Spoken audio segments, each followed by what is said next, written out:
DAV class 8 science chapter 5 friction का ये third part है। इससे पहले हमने इसके 2 पार्ट किए थे। दोनों पार्ट्स का लिंक आपको वीडियो की डिस्क्रिप्शन में और प्लेलिस्ट में मिल जाएगा। डियर स्टूडेंट, चैनल पर math, Hindi, science, social science, Sanskrit, English सभी सब्जेक्ट के वीडियोज़ आपको मिल जाएंगे। बस आप एक बार वीडियो की डिस्क्रिप्शन और प्लेलिस्ट को चेक कीजिए। वीडियो की डिस्क्रिप्शन और प्लेलिस्ट में सभी सब्जेक्ट्स के लिंक दिए गए हैं। थर्ड पार्ट हम यहाँ से शुरू कर रहे हैं। Friction a necessary evil. जो फ्रिक्शन है वो एक नेसेसरी इवल है, यानी कि एक आवश्यक बुराई है। फ्रिक्शन क्या एक तरह की बुराई है, मगर ये हमारे लिए आवश्यक है। Friction plays a very important role in our daily life. जो फ्रिक्शन है हमारी डेली लाइफ में बहुत इंपॉर्टेंट रोल अदा करता है। Many of our daily activities depend on the presence of frictional force. जो हमारी डेली एक्टिविटीज़ हैं वो किस पे डिपेंड करती है? फ्रिक्शनल फोर्स पे डिपेंड करती है। अगर फ्रिक्शनल फोर्स होगा तभी वो हम एक्टिविटी कर सकते हैं। In some cases friction is useful and necessary. कुछ केसेस में जो फ्रिक्शन है वो यूज़फुल और नेसेसरी है, ज़रूरी है। In other cases friction causes A wastage of energy and damages moving part of machinery etcetera. और दूसरे केसेस में क्या है? जो फ्रिक्शन है वो क्या है? Causes A wastage of energy. जो फ्रिक्शन है वो एनर्जी की वेस्टेज का कारण बनता है, यानी कि इससे एनर्जी वेस्ट होती है। और जो फ्रिक्शन है वो मशीनरी के जो पार्ट होते हैं, मूविंग पार्ट होते हैं, उसके कारण डैमेज हो जाते हैं फ्रिक्शन के कारण मशीनरी के parts. It is therefore harmful and evil in some situation. इसलिए ये कुछ सिचुएशन ऐसी हैं जिसमें फ्रिक्शन हार्मफुल होता है, हानिकारक होता है। ठीक है, सबसे पहले हम पढ़ेंगे फ्रिक्शन ए नेसेसिटी। फ्रिक्शन की कहाँ कहाँ ज़रूरत है? एक ज़रूरत है ये। Let us first look at some situation where friction becomes a necessity. अब हम कुछ ऐसी सिचुएशन देखेंगे जिसमें जो फ्रिक्शन की ज़रूरत पड़ती है। ठीक है, इसके बगैर काम नहीं चलेगा। फर्स्ट है वॉकिंग ऑन द ग्राउंड। जो हम ग्राउंड पे चलते हैं वो फ्रिक्शन के कारण ही चलते हैं। कैसे? It is friction between the ground and our feet that enable us to walk. ये हमारे ग्राउंड और फीट के बीच में, पैरों के बीच में जो फ्रिक्शन है, इसके कारण ही हम चल पाते हैं। When we walk we push the ground under our feet in backward direction. जब हम चलते हैं तो हम जो ग्राउंड को पुश करते हैं पीछे की तरफ। Friction then provides the forward reaction and makes us move forward। और जो फ्रिक्शन है, देखो हम ग्राउंड को पीछे की तरफ धकेलते हैं, और जो आपको पता है जो फ्रिक्शन है वो अपोजिट डायरेक्शन में चलता है। ठीक है, हम पीछे की तरफ धकेलते हैं, और जो फ्रिक्शन है, ठीक है, वो हमें friction then provide forward reaction. ये हमें फॉरवर्ड रिएक्शन देता है, आगे की तरफ धकेलता है, and makes us move forward, और इसके कारण हम चल पाते हैं। If friction between our feet and ground were absent, it would not be possible to walk। अगर हमारे पैरों और ग्राउंड के बीच में फ्रिक्शन ना हो तो चलना इम्पॉसिबल हो जाएगा। Have you tried walking on a wet smooth floor or an oily floor? क्या आपने कभी कोशिश की है, जो कोई गीला चिकना फर्श है या फिर कोई ऑयली फर्श है जिस पे तेल गिरा हुआ है, ऐसे फर्श पर चलने की आपने कभी कोशिश की है? Why do we tend to sleep on the wet और ऑयली फ्लोर? हम वेट या गीला फ्लोर है, कोई गीला फर्श है या फिर ऑयली फर्श है, उस पर हम क्यों फिसल जाते हैं? The water oil on the floor provide a thin layer in between our feet and the floor. जो वाटर है फर्श पे या फिर ऑयल है, वो हमारे फीट और ग्राउंड के बीच में क्या एक थिन लेयर बना देता है। ठीक है, या तो वाटर की लेयर आ जाती है या फिर ऑयल की लेयर आ जाती है हमारे पाँव और फर्श के बीच में। This decreases friction between our feet and the ground. और इसके कारण, इस लेयर के कारण हमारे फीट और जो ग्राउंड के बीच में फ्रिक्शन डिक्रीज हो जाता है, फ्रिक्शन कम हो जाता है। Our feet are then no longer able to grip the floor firmly and push it backward. और जो हमारे जो पैर हैं अब सही से, ठीक है, क्योंकि फ्रिक्शन कम हो गया है तो हमारे पैर सही से ग्राउंड के साथ ग्रिप नहीं बना सकते, पकड़ नहीं बना सकते, और इसको पीछे की तरफ नहीं धकेलते। We therefore tend to slip, इसलिए हम क्या फिसल जाते हैं। ठीक है, अब डू यू नो में दे रखा है sand is throne on road when they get covered with snow. जहाँ जिन इलाकों में बर्फ़ गिरती है, स्नो गिरती है, वहाँ पे सड़कों पे क्या घेर दी जाती है, सैंड घेर दी जाती है, रेत घेर दी जाती है। This is so because on A road covered with snow the friction between the tyres and vehicles and the road is very small. क्योंकि बर्फ़ के कारण क्या होता है, रोड और गाड़ी का जो टायर होता है उसके बीच में फ्रिक्शन बहुत कम हो जाता है, क्योंकि बर्फ़ एकदम आप कह सकते हैं स्मूथ है, चिकनी है। This leads to skidding of the vehicles from the road. और इसके कारण, इसके जब फ्रिक्शन कम हो जाता है, इसके कारण क्या होता है कि जो गाड़ी है वो स्किड करनी शुरू हो जाती है, फिसलनी शुरू हो जाती है। ठीक है, स्लाइड करनी शुरू हो जाती है। Sand is thrown to increase the friction force of friction to a sufficient value and thus reduce the chances of skidding of the vehicles। Sand इसलिए घेरी जाती है सड़कों पे ताकि क्या हो जाए, फ्रिक्शन इंक्रीज हो जाए। ठीक है, फ्रिक्शन को एक सुफिशेंट वैल्यू तक इंक्रीज करने के लिए रेत घेरी जाती है। ठीक है, reduce the chances of skidding of vehicles, इससे क्या होता है, जो व्हीकल की जो फिसलने का जो चांस है वो कम हो जाता है। ठीक है, रेत वहाँ घेरी जाती है जहाँ पर बर्फ़ सड़कों पे पड़ती है। सेकंड है हमारे पास फॉर रोलिंग। ठीक है, ये तो हम आपने पढ़ लिया कि चलने के लिए फ्रिक्शन जरूरी है। For rolling the friction between the tyres wheels and road is necessary for vehicle to move safely. अब अगर कोई गाड़ी है, ठीक है, व्हील्स ने चलना है रोड पे, तो ये नेसेसरी है व्हीकल्स के लिए कि वो सेफली सुरक्षित ढंग से मूव कर सकें, उसके लिए फ्रिक्शन ज़रूरी है। If there were no friction the tyre of vehicles will go on spinning at the same place and will not move forward at all. अगर फ्रिक्शन नहीं होगा तो क्या होगा, the tyre of vehicle will go on spinning on the same place. जो vehicle के जो tyre हैं वो एक ही जगह पर घूमते रहेंगे, and will not move forward at all, और वो आगे मूव नहीं करेंगे, पहिए, गाड़ी के पहिए आगे मूव नहीं करेंगे, यानी कि गाड़ी आगे मूव नहीं करेगी। आपने देखा भी होगा, अगर जैसे मान लो कोई गाड़ी कीचड़ में फंस जाती है, तो कीचड़ में क्या होता है, चिकना होता है, और जो फ्रिक्शन है वो क्या हो जाता है, बिल्कुल कम हो जाता है।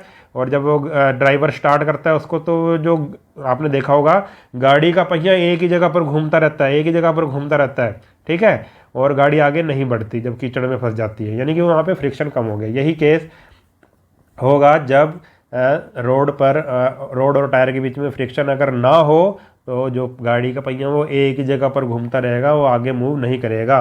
If friction become less than a specified value the wheel tyre can lose their grip of the road. अगर फ्रिक्शन इतना कम हो जाए, एक स्पेसिफिक वैल्यू से इतना कम हो जाए, अगर वो कम हो जाता है तो क्या होगा, जो टायर है, जो व्हील है, वो रोड पर ग्रिप नहीं बना पाएगा, रोड पर पकड़ नहीं बना पाएगा।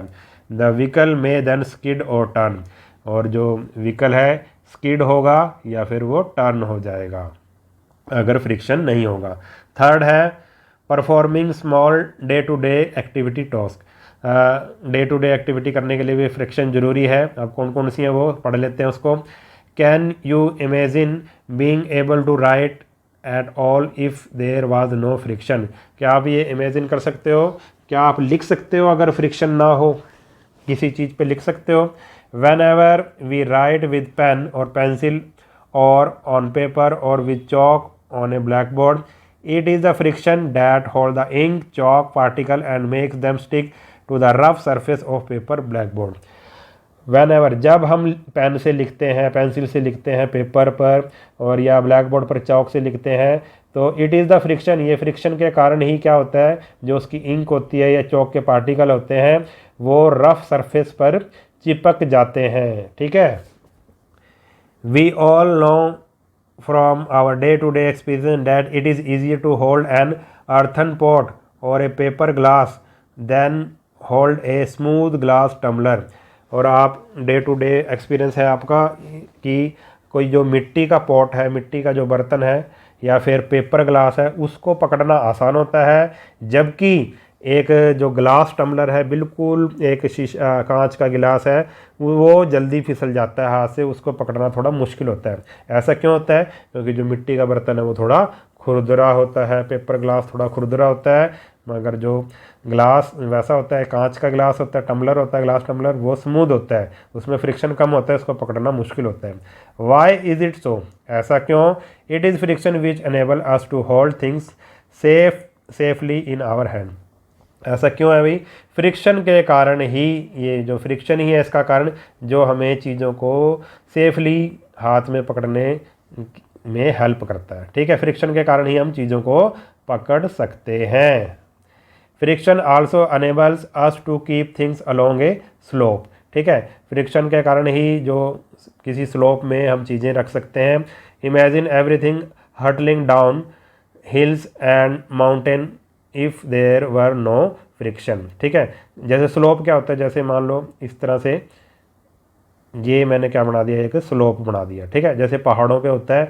ठीक है, तो यहाँ पे जैसे पत्थर पड़ा है पहाड़ पे, यहाँ पे पत्थर पड़ा है, यहाँ पे पत्थर पड़ा है, यहाँ पे पत्थर पड़ा है।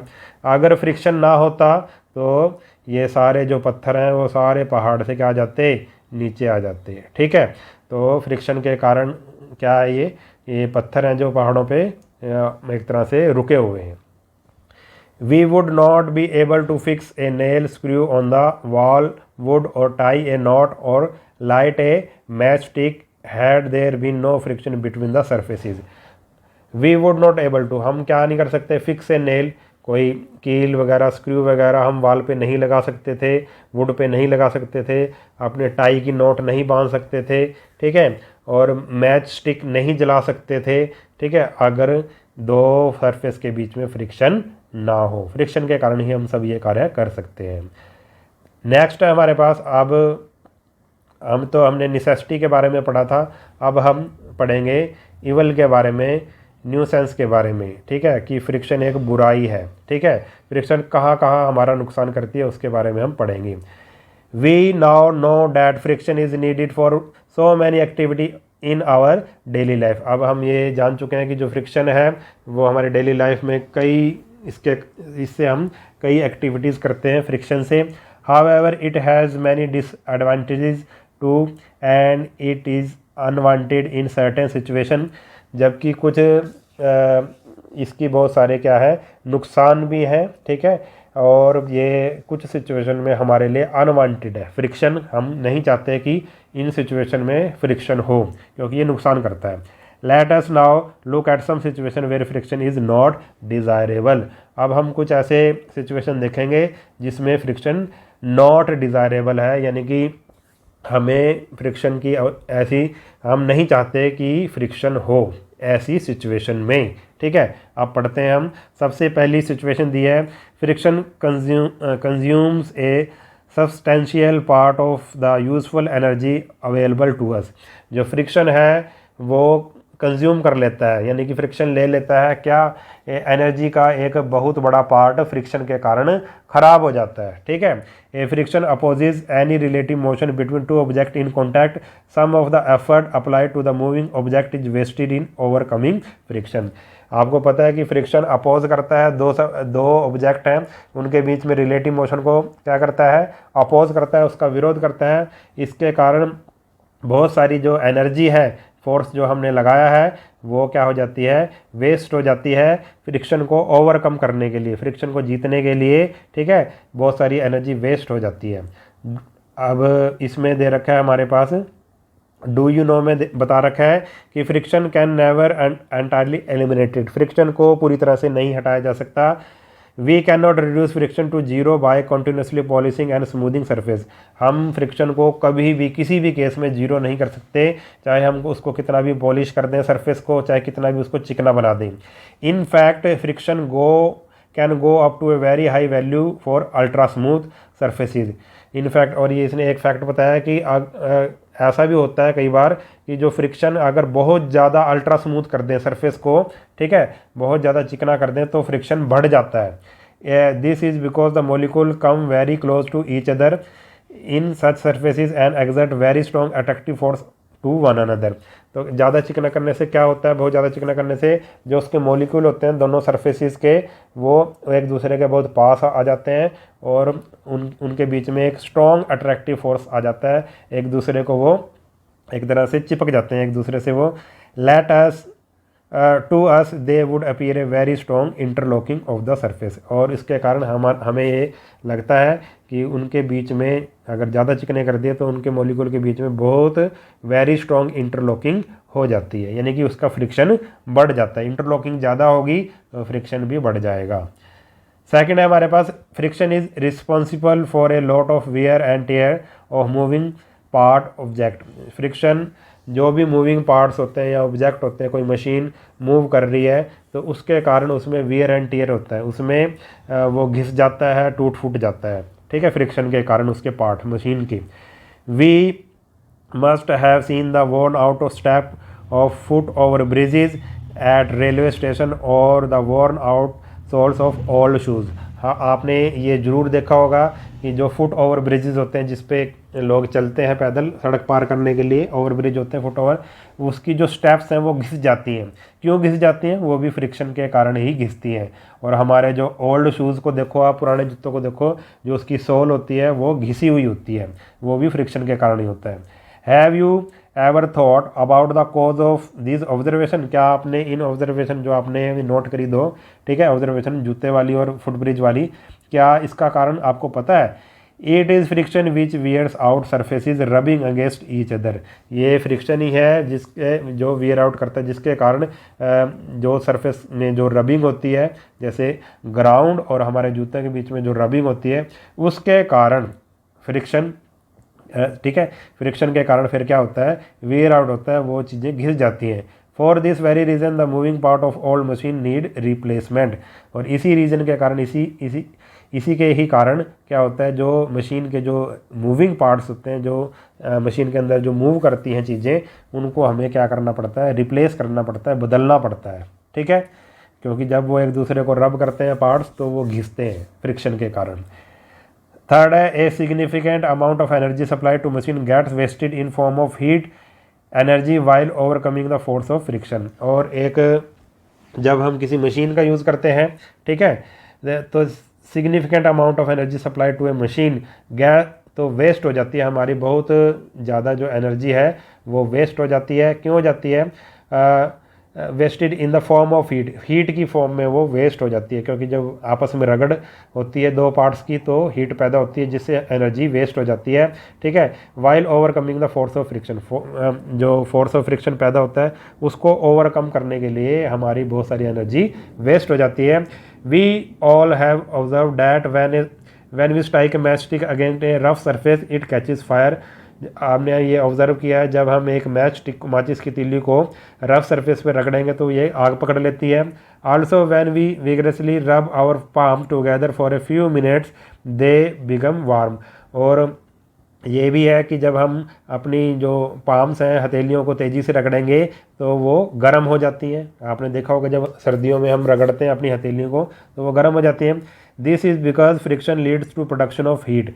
ऐसा इसलिए होता है कि फ्रिक्शन के कारण हीट पैदा होती है। जब भी फ्रिक्शन होगा तो क्या पैदा होगी? हीट पैदा होगी। The energy required to overcome friction is converted into heat.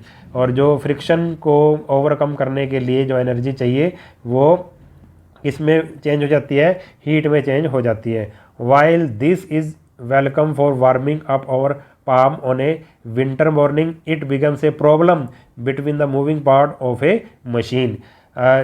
जब हम विंटर में अपनी पाम्स को रगड़ेंगे तो फिर वो तो हमारे लिए अच्छा है, मगर ये एक प्रॉब्लम बन जाती है जब मशीन के पार्ट्स आपस में एक दूसरे को रगड़ते हैं, ठीक है। यानी कि जो हमारी जो एनर्जी है, मशीन की एनर्जी है, वो बहुत ज़्यादा वेस्ट हो जाती है जब उसमें हीट प्रोड्यूस होती है फ्रिक्शन के कारण। Excessive heat produced due to friction can damage the moving part of a machine. अगर फ्रिक्शन के कारण बहुत ज़्यादा जो हीट है वो पैदा हो जाए तो ये मशीन के पार्ट को भी ख़राब कर सकती है। आगे हमारे पास है, do you know it is interesting to know that force of friction between narrow tyre and road is equal to the force of friction between similar wider tyre and road. ये एक इंटरेस्टिंग फैक्ट है, आप note करो कि जो force of friction है, कोई narrow tyre है यानी कि कोई मतलब थोड़ा कम चौड़ा टायर है और एक चौड़ा टायर है, ठीक है। दो तरह के टायर ले लिए, एक कम चौड़ा टायर, एक चौड़ा टायर, ठीक है।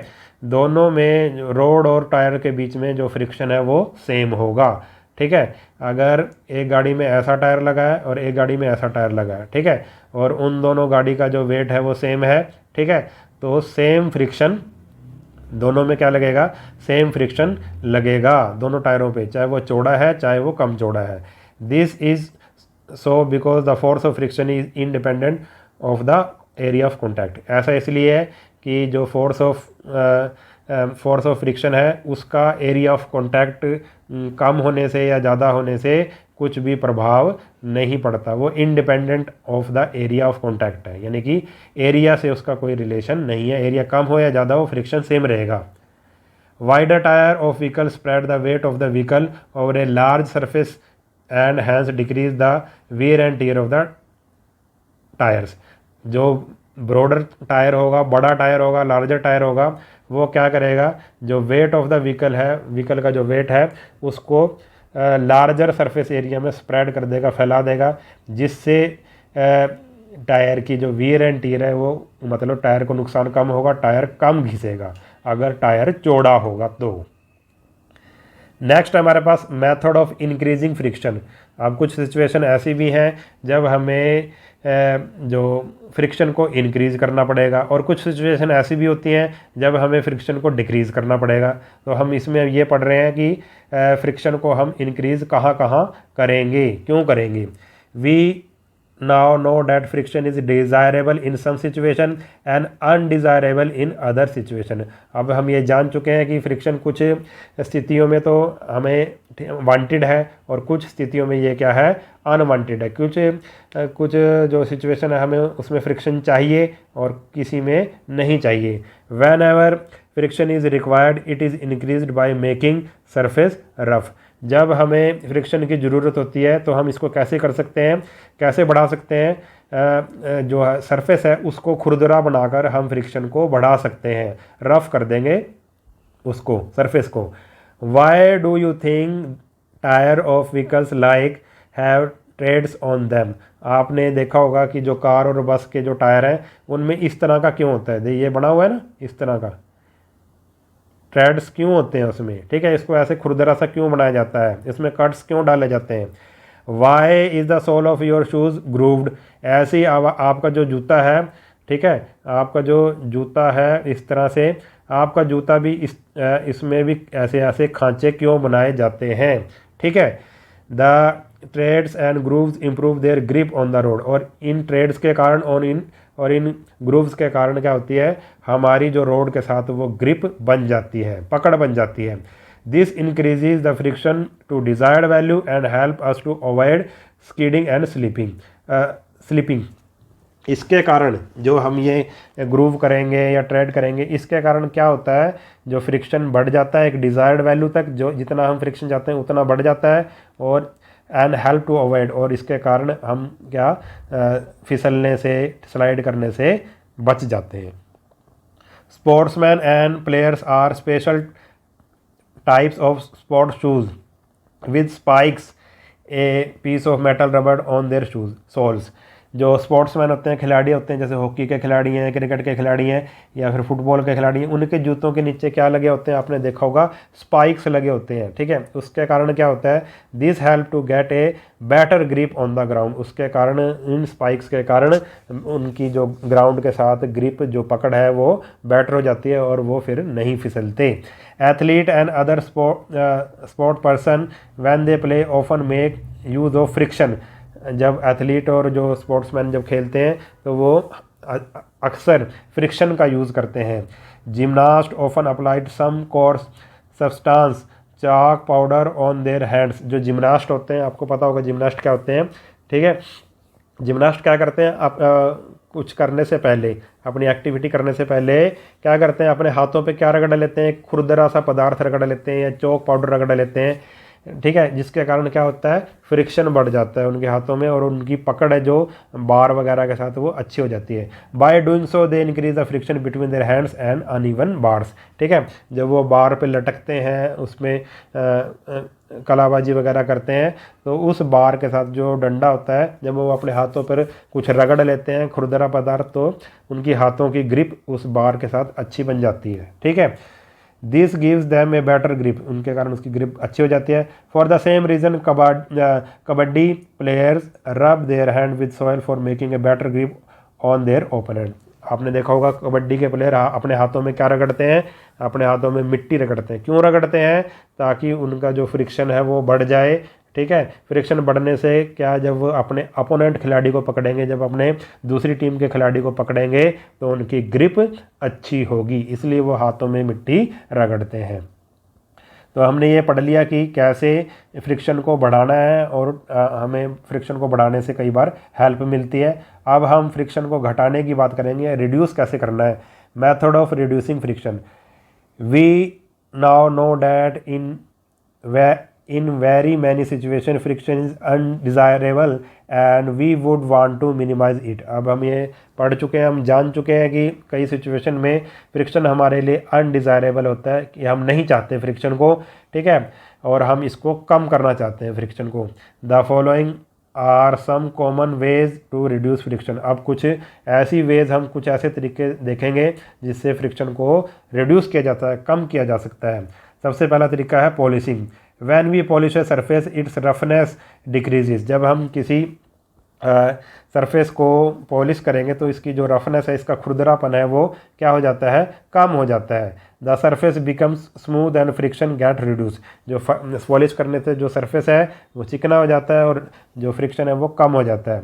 We also some time rub the surfaces with fine sandpaper to reduce their unevenness. और कई बार हम क्या करते हैं, सैंड पेपर से, ठीक है, एक खुरदरा सा पेपर होता है, उससे जो सरफेस को रगड़ते हैं, जिससे कि अनइवननेस जो उसकी होती है, यानी कि जो कहीं पे वो उभरा हुआ होता है, कहीं पे नीचे होता है, कहीं पे ऊपर होता है, ठीक है, उसको ऐसे सैंड पेपर से रगड़ कर उसको हम क्या कर देते हैं, सेट कर देते हैं। जैसे आपने देखा होगा, अगर हम दरवाजे वगैरह पे, कोई बिल्कुल नया दरवाज़ा है लकड़ी का, उस पर अगर हम पॉलिश करवाते हैं तो पहले जो मिस्त्री होता है उसको अच्छे से, जो उस पर पेंट करता है पेंटर, उसको अच्छे से सैंड पेपर के साथ रगड़ता है, उसको मतलब अनइवननेस जो है उसकी निकाल देता है, रिड्यूस कर देता है, फिर उस पर पेंट करता है।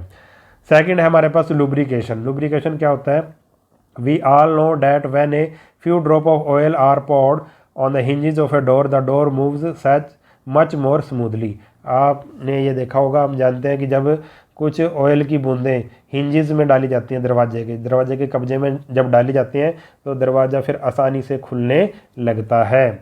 Bicycle and motor mechanics use grease between the moving part of this machine. जो बाइसिकल और मोटर मैकेनिक है वो क्या करते हैं भाई, जो उसके मूविंग पार्ट होते हैं बाइसिकल के या मोटरसाइकिल वगैरह के, वो उस पर ग्रीस अप्लाई करते हैं, ग्रीस लगाते हैं। In all these cases we want to reduce friction in order to increase efficiency. इन सभी केसेस में हम जो फ्रिक्शन है उसको कम करना चाहते हैं और अपनी कार्यक्षमता को बढ़ाना चाहते हैं, उस मशीन की कार्यक्षमता को बढ़ाना चाहते हैं। Oil like substances which help to reduce friction when put on a surface are called lubricant. Oil जैसे सब्सटेंस जो फ्रिक्शन को रिड्यूस करने में, फ्रिक्शन को कम करने में हेल्प करते हैं, जब उनको किसी सरफेस पर लगाया जाता है उनको लुब्रिकेंट बोलते हैं। Lubricant can be liquid. Lubricant वो लिक्विड भी हो सकते हैं जैसे कि ऑयल, सेमी लिक्विड भी हो सकते हैं जैसे कि ग्रीस, और सॉलिड भी हो सकते हैं जैसे कि टैल्कम पाउडर। यानी कि 3 तरह के लुब्रिकेंट हो सकते हैं। When we apply a lubricant between the moving part of a machine, a thin layer of lubricant is formed between the two surface। जब हम लुब्रिकेंट को, तेल वगैरह को किसी मशीन के पार्ट पे लगाते हैं, मूविंग पार्ट पे लगाते हैं, तो क्या होता है, ए थिन लेयर, एक पतली सी परत लुब्रिकेंट की 2 सरफेस के बीच में आ जाती है, बन जाती है। As the surface now do not rub against each other directly, friction is reduce. अब ऐसा करने से, तेल की परत आ जाती है जब, ऐसा करने से जो वो 2 सरफेस हैं वो डायरेक्टली एक दूसरे से रब नहीं करते, रगड़ नहीं खाते, इससे फ्रिक्शन कम हो जाता है। Interlocking of irregularities between between the change surface reduces considerably and movement becomes smooth। अब जो इंटरलॉकिंग जो इरेगुलरिटीज़ है उनकी इंटरलॉकिंग जो है वो अब चेंज हो जाती है, रिड्यूस हो जाती है, कम हो जाती है, जिससे जो अब मूवमेंट है, जो अब मशीन वगैरह जो चलती है, जो उसमें मूवमेंट होती है, वो अब स्मूथ हो जाती है। Oiling greasing of machine result in less wear and tear and hence less energy wasting. Oil लगाने से, ग्रीस लगाने से मशीन में क्या रिजल्ट आता है कि उसका मशीन को कम नुकसान होता है, उसके जो पार्ट्स हैं वो कम घिसते हैं, ठीक है, और एनर्जी बचती है, लेस एनर्जी वेस्टेज होती है। This help to increase the efficiency of the machine. इसके कारण जो मशीन की जो कार्य क्षमता है, काम करने की क्षमता है, वो बढ़ जाती है। Sometime we use solid in the form of powder as lubricant. कभी कभी हम सॉलिड का यूज़ भी करते हैं पाउडर की फॉर्म में, ठीक है, लुब्रिकेंट का। फॉर एग्जाम्पल, इसने एग्जाम्पल दिया है, when we play a game of carrom board we often sprinkle talcum powder on carrom board. जब हम कैरम बोर्ड खेलते हैं तो हम अधिकतर क्या करते हैं, कैरम बोर्ड के ऊपर टैल्कम पाउडर छिड़क देते हैं। By sprinkling talcum powder on carrom board the friction between the striker and the board is very much reduce and striker move smoothly on the board. ऐसा करने से क्या होता है कि कैरम बोर्ड और स्ट्राइकर के बीच में जो फ्रिक्शन है वो बहुत कम हो जाता है और स्ट्राइकर आसानी से बोर्ड के ऊपर मूव करता है। In some machines it may not be advisable to use oil as lubricant. कुछ मशीन ऐसी होती हैं जिसमें आपको ये सलाह नहीं दी जाती कि आप ऑयल का यूज़ करो, ऑयल लुब्रिकेंट का यूज़ करो। An air cushion between the moving part is also often use to reduce friction. और एयर का यूज़ भी किया जाता है, एक एयर कुशन, ठीक है, जैसे ऑयल की परत होती है दो पार्ट्स के बीच में, ठीक है, ऐसे ही एयर की परत का भी हम यूज़ कर सकते हैं, ठीक है, एयर कुशन का भी यूज़ कर सकते हैं। Between moving part is often use to reduce friction, friction को रिड्यूस करने के लिए। अब डू यू नो में देखो, a hovercraft is a machine which can travel on both land and water without much friction. ये एक machine है, ठीक है, ये पानी में भी मूव कर सकती है और एयर में भी मूव कर सकते हैं। It moves on A cushion of air provided by powerful pump. इसमें पावरफुल पंप लगे होते हैं जो क्या करते हैं, एक कुशन ऑफ एयर बनाते हैं, एक आप कह सकते हैं एक एयर की एक परत बनाते हैं, ठीक है। ये जो हावर क्राफ्ट है ये इस एयर के कुशन के ऊपर चलता है, जिसके कारण फ्रिक्शन बहुत कम हो जाता है और ये आसानी से चलता है। फिर compressed and purified air can also act as lubricant. Compressed और प्यूरीफाइड बिल्कुल प्योर एयर को हम लुब्रिकेंट के तरह यूज़ कर सकते हैं। It provides an elastic cushion between the moving part thus reducing friction. ये मूविंग पार्ट के बीच में जो एक कुशन का, एयर कुशन, इलास्टिक कुशन का काम करता है, ठीक है, जिससे जो फ्रिक्शन है वो रिड्यूस हो जाता है। It has the added advantage of preventing dust and dirt from collecting on the moving part. और इसका एक और फ़ायदा ये भी है कि जो मूविंग पार्ट है मशीन के, उसमें डस्ट और डर्ट जमा नहीं होती, धूल मिट्टी वगैरह जमा नहीं होती। In this properties of air, it is this properties of air that play a very important role in the smooth ride of hovercraft. और यही जो प्रॉपर्टीज़ हैं, यही जो गुण है एयर की, जिसके कारण जो होवरकास्ट है वो आसानी से मूव करता है, ठीक है, ये एक इम्पोर्टेंट रोल अदा करती है प्रॉपर्टीज़ ऑफ एयर, ठीक है, उसको मूव कराने में, होवरकास्ट को। थर्ड है हमारे पास बॉल बेयरिंग। बॉल बेयरिंग देखो, ये इसका चित्र दे रखा है। बॉल बेयरिंग क्या होते हैं, आपने पंखों में या मशीनों में ये होते हैं। We know that rolling friction is smaller than sliding friction. हम ये जानते हैं कि जो रोलिंग फ्रिक्शन है वो स्लाइडिंग फ्रिक्शन से कम होता है। Sliding can be replaced by rolling. Sliding को हम रोलिंग से रिप्लेस कर सकते हैं, यानी कि स्लाइडिंग की जगह हम रोलिंग का प्रयोग कर सकते हैं। In most machines by use of ball bearing. Ball bearing का यूज़ करके हम स्लाइडिंग को रोलिंग में चेंज कर सकते हैं, रिप्लेस कर सकते हैं। For example we use ball bearing in shaft of motor, dynamo, axle of wheels and so on. Example के लिए हम बॉल बेयरिंग का यूज़ मोटर की शाफ्ट में करते हैं, डायनमो में करते हैं, और जो व्हीकल्स हैं जिसके चारों तरफ पहिया घूमता है उसके एक्सेल में कर सकते हैं, ठीक है। पंखे वगैरह में भी ये बॉल बेयरिंग होते हैं, आपने देखे होंगे। नेक्स्ट हमारा टॉपिक है फ्लूइड फ्रिक्शन। अब ये फ्लूइड फ्रिक्शन क्या होता है। We now know that whenever a solid object moves over some solid surface frictional force comes into play. अब ये हम जान चुके हैं कि जब एक सॉलिड ऑब्जेक्ट किसी सॉलिड सरफेस के ऊपर मूव करेगा तो फ्रिक्शन फोर्स आएगा, वहाँ पे फ्रिक्शन लगेगा। This opposes the relative motion between the two surfaces in contact. और ये फ्रिक्शन रिलेटिव मोशन को क्या करेगा, अपोज करेगा, ठीक है। But what happens when an object move through air. मगर तब क्या होगा जब एक जो ऑब्जेक्ट है वो एयर में मूव करे, हवा में मूव करे, फिर क्या होगा। व्हाट डू यू थिंक, आप क्या सोचते हो। The air also exert a force of friction even though air itself is very light and thin. Air जो है वो भी एक फोर्स ऑफ फ्रिक्शन पैदा करेगी, जबकि जो एयर है वो बहुत ही लाइट और थिन है, बड़ी ही पतली है, ठीक है, और हल्की है। We call this friction as air resistance. इस फ्रिक्शन को हम एयर रेजिस्टेंस बोलेंगे।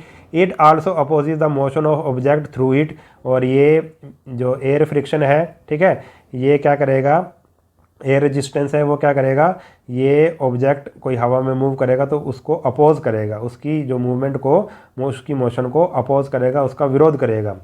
Like air, water and other liquid also exert a force of friction when object move through them.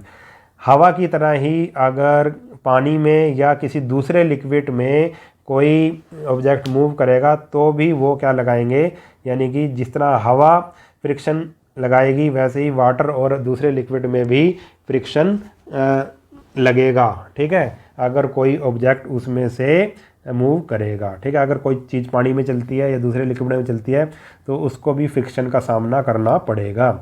Thus we can say that fluid, collective term of liquid and gases, to exert force of friction on object moving through them, ठीक है।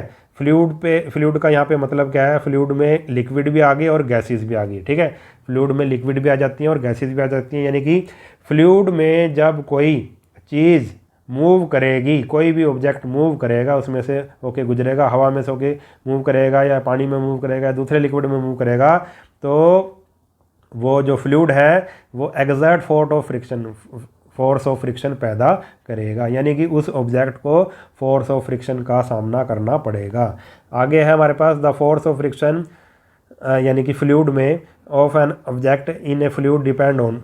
Force of friction, अगर कोई चीज़ fluid में move कर रही है तो किस पे डिपेंड करेगा force of friction, nature of the fluid, कि फ्लूइड का नेचर कैसा है इस पे डिपेंड करेगा।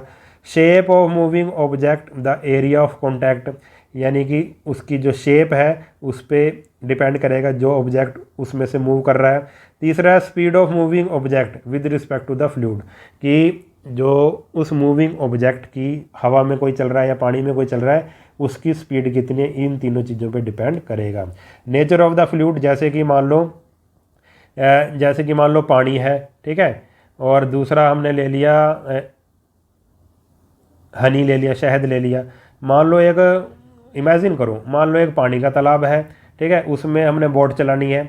दूसरा मान लो शहद का तालाब है, उसमें हमने बोट चलानी है। तो आपको पता है कि भाई पानी तो मतलब इतना डेंस नहीं होता, इतना गाढ़ा नहीं होता, मगर शहद बहुत गाढ़ा होता है, बहुत ज़्यादा गाढ़ा होता है, ठीक है। तो इन दोनों की नेचर, फ्लूइड की जो नेचर है वो अलग अलग है। तो किस में चलाना मुश्किल होगा, जो चीज़ ज़्यादा गाढ़ी होगी, जो ज़्यादा डेंस होगी, उसमें जहाज़ को या किश्ती को चलाना मुश्किल होगा, ठीक है। तो किस पे डिपेंड करता है, नेचर ऑफ द फ्लूइड पे डिपेंड करता है friction. Shape of the moving object, कि उस मूविंग ऑब्जेक्ट की शेप क्या है, और तीसरी क्या है, स्पीड क्या है उस मूविंग ऑब्जेक्ट की with respect to the fluid. Air resistance for example increases with an increase in the speed of object moving through it. Air resistance increases with, air resistance बढ़ जाता है अगर कोई चीज़ हवा में चल रही है, ठीक है। अगर कोई चीज़ हवा में चल रही है, अगर उसकी स्पीड तेज़ हो जाती है उस ऑब्जेक्ट की, अगर वो तेज़ी से चला रहा है, ठीक है, तो फिर एयर रेजिस्टेंस भी बढ़ जाएगा। जितनी उसकी स्पीड बढ़ेगी उसी हिसाब से, मान लो ऐसे कोई जहाज़ जा रहा है, इस तरफ को जा रहा है, तो जितनी उसकी स्पीड बढ़ेगी उसकी उल्टी तरफ को जो एयर रेजिस्टेंस है वो भी बढ़ जाएगा। अब हम एक एक्टिविटी करते हैं इसको अच्छे से समझने के लिए। Take 2 large sheet of aluminium foil thick paper that are identical in size and shape. दो हमने शीट लेनी है, एल्यूमिनियम की शीट लेनी है। इस तरह से इसने, एक ये वाली शीट है और एक ये वाली शीट है, ठीक है। ठीक है। इस तरह से दो एक जैसी शीट हमने लेनी है। एक शीट का तो हमने ऐसे ऐसे गोल गोल कर दिया, इसको क्रम्बल कर दिया, और एक शीट को हमने ऐसे ही रहने दिया। ठीक है, अब देखो क्या होगा। As both sheets are made of same material, दोनों जो शीट हैं वो सेम मटेरियल से बनी हुई हैं। It can be assume that they have the same mass, हम ये अज्यूम कर सकते हैं कि दोनों का मास सेम है। Now crumble one sheet into ए टाइट बॉल, एक शीट को हमने क्रम्बल कर दिया, टाइट बॉल बना दी उसकी। Hold both the ball and the other sheet of foil head high and drop them at the same time, दोनों को एक में आपने हाथ में अपने बॉल पकड़ ली कागज़ की और उसकी शीट की, और दूसरी शीट ले ली और दोनों को एक हाइट में ले जाकर उसको छोड़ दिया। व्हाट डू यू ऑब्जर्व, क्या ऑब्जर्व करोगे आप। ठीक है, देखो इस बॉल को छोड़ा ऐसे नीचे की तरफ और इसको छोड़ा नीचे की तरफ, शीट को छोड़ा, तो क्या होगा। Which piece of foil falls with a greater speed, कौन सी तेज स्पीड से नीचे गिरेगा, ये बॉल या फिर ये। ठीक है, you will find that piece that has been crumbled into ball falls with a greater speed, आप ये देखोगे जिसको हमने क्रम्बल किया था ना जिस शीट को, वो तेज़ी से नीचे गिरेगी इसकी तुलना में। This shows that it experiences much less air resistance, इससे हमें ये पता लगा, देखो ये नीचे की तरफ गिरेगा, एयर ऐसे इसको फ्रिक्शन लगाएगा उल्टी तरफ को। ठीक है, इसको रोकने की कोशिश करेगा, यानी कि जब ये गेंद तेज़ी से नीचे गिर रही है यानी कि इसका फ्रिक्शन, जो एयर का फ्रिक्शन है वो कम है। ठीक है, दस in turn implies that greater the surface area of body, the more the resistance that the air offers to its motion, इससे हमें ये पता लगा कि जितना एरिया, सरफेस एरिया बॉडी का क्या होगा, ज़्यादा होगा, उतना फिर एयर रेजिस्टेंस जो उसको ज़्यादा मिलेगा। यानी कि जितना सरफेस एरिया ज़्यादा होगा, जैसे इस शीट का सरफेस एरिया क्या था, ज़्यादा था, तो एयर रेजिस्टेंस भी फिर उसने ज़्यादा लगा, यानी कि एयर ने इसको एक तरह से उल्टी तरफ रोका। ठीक है, और ये शीट देर में गिरी। ठीक है, यानी कि एरिया ज़्यादा होगा तो एयर रेजिस्टेंस भी ज़्यादा होगा। In other word fluid friction depend on the shape of the object moving through the fluid. ठीक है, इससे हम ये कह सकते हैं कि जो फ्लूइड फ्रिक्शन है वो किस पे डिपेंड करता है, शेप ऑफ द ऑब्जेक्ट, कि ऑब्जेक्ट की शेप कैसी है। ठीक है, इस पे डिपेंड करता है। Thus we realize that fluid friction can be reduced to a great extent by adjusting the shape of bodies. हम ये रियलाइज़ कर सकते हैं कि फ्लूइड फ्रिक्शन को हम कैसे कम कर सकते हैं, अगर हम उसकी शेप को, जो मूविंग बॉडी है उसकी शेप को अगर हम एडजस्ट करें सही ढंग से, तो हम फ्रिक्शन को रिड्यूस कर सकते हैं। We also observe that when object move through fluid with a higher speed, a large force due to fluid friction opposes their motion. हम ये भी ऑब्जर्व करते हैं जब किसी फ्लूइड में कोई ऑब्जेक्ट हाइयर स्पीड से चलता है तो उसको ज़्यादा फ्रिक्शन का सामना करना पड़ता है। They can lose a considerable part of their useful energy to overcome this fluid friction, फिर उस मशीन को या उस ऑब्जेक्ट को क्या करना पड़ता है, फ्लूइड फ्रिक्शन को ओवरकम करने के लिए उसकी जो एनर्जी का क्या होता है, लॉस होता है।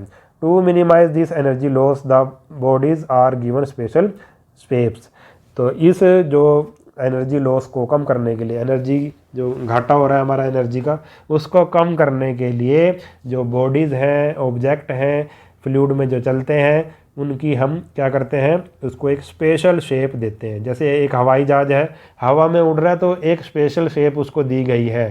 ठीक है, जैसे पक्षियों की शेप होती है उस तरह से दी गई है, तब वो आसानी से हवा में उड़ रहा है। ऐसी किश्ती है, नाव है या कोई जहाज़ है पानी में जो चलता है, उसको भी एक स्पेशल शेप दी हुई है, तब वो आसानी से पानी में चलता है। तो एक स्पेशल शेप देनी पड़ती है अगर हमने फ्लूइड फ्रिक्शन को कम करना है।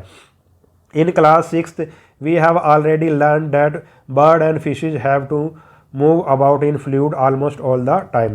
हमने क्लास 6 में पढ़ा है, 6th में पढ़ा है कि जो बर्ड हैं या फिशेस हैं उनको फ्लूइड में मूव करना पड़ता है। बर्ड हवा में उड़ती हैं और फिशेस पानी में रहती हैं, तो हमेशा वो किसमें, फ्लूइड में ही रहती हैं।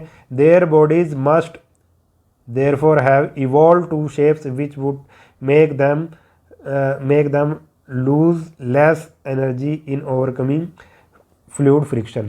तो उनकी जो बॉडीज़ हैं उनकी जो पक्षियों की या मछलियों की जो बॉडीज़ हैं वो इस तरह से विकसित हुई हैं कि उनकी जो बॉडी की शेप है वो इस तरह से विकसित हुई है कि जब वो फ्लूइड फ्रिक्शन का जो सामना है वो मतलब कम से कम उनकी एनर्जी का लॉस हो। ठीक है, जब वो फ्लूइड फ्रिक्शन को ओवरकम करने के लिए उनका कम से कम एनर्जी का लॉस हो। If we to carefully at the shapes of aeroplane and boat, we find that the shape of an aeroplane has some similarities to the shape of bird, and the shape of a boat is somewhat similar to that of a fish।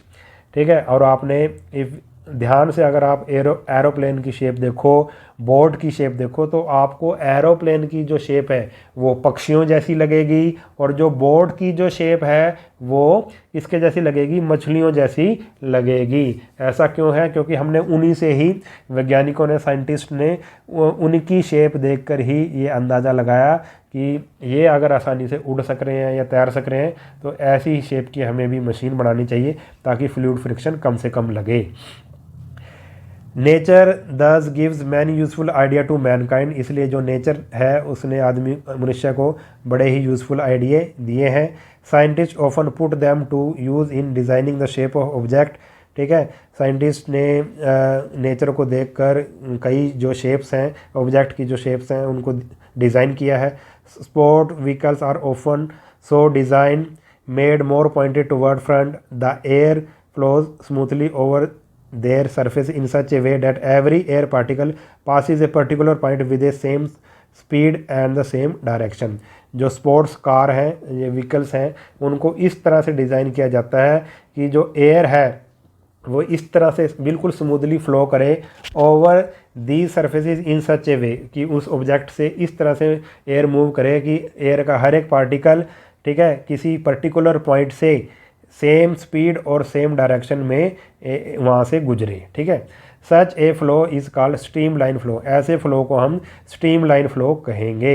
All such special shaped bodies are called streamline bodies, और ऐसी special bodies जो हमने special bodies बनाई है, ठीक है, उनको हम स्ट्रीम लाइन बॉडीज़ बोलेंगे। A streamline flow of air over the surface of vehicle reduces friction and help it to acquire a faster speed.